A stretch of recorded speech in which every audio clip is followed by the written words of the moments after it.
All right. Today is Friday the 13th. Most appropriate day.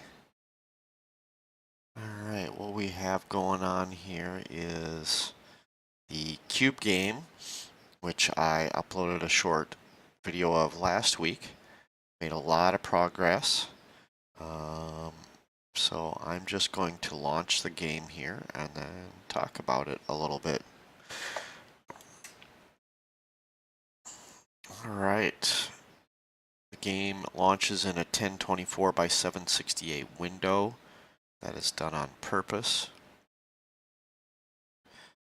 We are up to game version 0.1.7, March 13th, running Panda 3D 1.8.1 and Python 2.7.3. Okay, so here's our cube game. Let's look at the screen a little bit. This is where the clock's going to be for the countdown timer. The start button is obviously what we're going to click on to start. This is where the color patterns will go. At the present time, I don't have the patterns showing up as a visual graphic color representation, but that is shortly coming. What you will see is the patterns posted here in a textual format. I'll show you that in a moment. F1 key. Score will be down here, the cube obviously in the middle, F1 key for help. This is strictly for testing purposes. These will not be available during once the game is live. S key will toggle spinning on and off. R key will toggle rolling on and off. Again, normally don't touch these keys. This is strictly for testing purposes, though certainly since you'll be testing the game, feel free to check it out, but the normal gameplay, you would not have these options available. Shift T will reset the text version. You'll see that this will change. It will reset it to what you see now. And Shift Q will quit the game. We're going to do that real quick. Load it back up. Okay. In addition to these four, and this is a toggle, by the way, F1 just toggles this back and forth.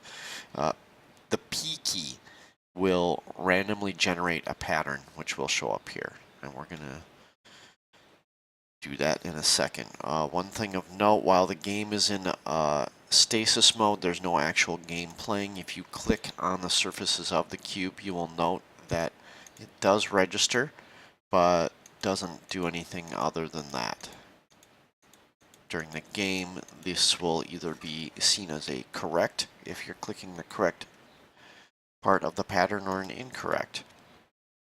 Okay, so using that P key, we have now generated a pattern. This is a pattern of a length of 1, and green is the color of choice. If you click on it, ooh, you get a match. You'll notice this is going to appear as a log file, which will be saved. I'll show you this later, but right now it's a log file going on. None. If you click anywhere other than the cube itself, you will see none. Red. We'll see. Okay, we advanced a pattern up to a green and yellow. It's telling us green is the current color we're supposed to click on. Oh, it was a match. This would generate a score if we were actually running the game, but right now we're not. Yellow is not facing us, so it's not possible for us to complete that pattern. Yes. And you can see, tell us what the next color in the pattern is. Click on it, so on and so forth. Okay. Because it's now spinning, we are now actually getting a score, but this score will go away in time. All right. We're going to quit out of this to get back to our normal screen. Okay. So now we're going to just start a game.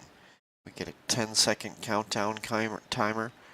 The cube randomly starts spinning and rolling. And go. green is the color we want. Oh, we got a match. We advanced. Orange, orange. Got it. Then green. Green, green, green. Come on. Give it to me, give it to me. There it is. Green. Alright, green again, then orange and orange. Scores down here. Green. Oh, I missed it. Green. Got it. Oh, orange. Oh, I missed orange. Again. Yes. Okay, yellow. Orange. Yellow, red. Red. Oh, missed it. Orange. 20 seconds. Orange. Come on, orange. Blue, blue. Ooh. Shit. Whoops. You know, game. Oh, I missed it. Let's see. There's a failure. I had 3 wrong. Oh, 4 seconds. Orange is up. Come on, give me orange. Oh, it's not giving it to me. Game over. 628 is my score. You can see over here. This also gets this. This is a window that you will not be able to see when I have this set up as a P3D file. But it exports out as a game log file, which you can then open up. Shows you your patterns. If you completed perfect, you'll see a perfect score. If you completed the pattern without getting any wrong, if you clicked wrong, you will just see that you completed this pattern. You completed this pattern. I failed this pattern. 3 wrongs gives you a pattern failure. And the final score, 628. Just like the game says. There's some things going on in the background. When you click correctly, you earn points. When you click incorrectly, this counts as a negative. If you get 3 negatives, it causes failure. When you fail the current pattern, and a debuff goes into effect, which decreases your score by a certain percentage. Each time you fail, this debuff adds up and adds up. So if you continue to fail patterns and you fail patterns, your score, when you do click correctly, will be less than it could have been if you hadn't failed. Conversely, successfully completing a pattern will give you a positive buff. It will slightly decrease the spin rotation, and it will slightly increase your score by a small percentage. And each time you complete a pattern, you get one of these.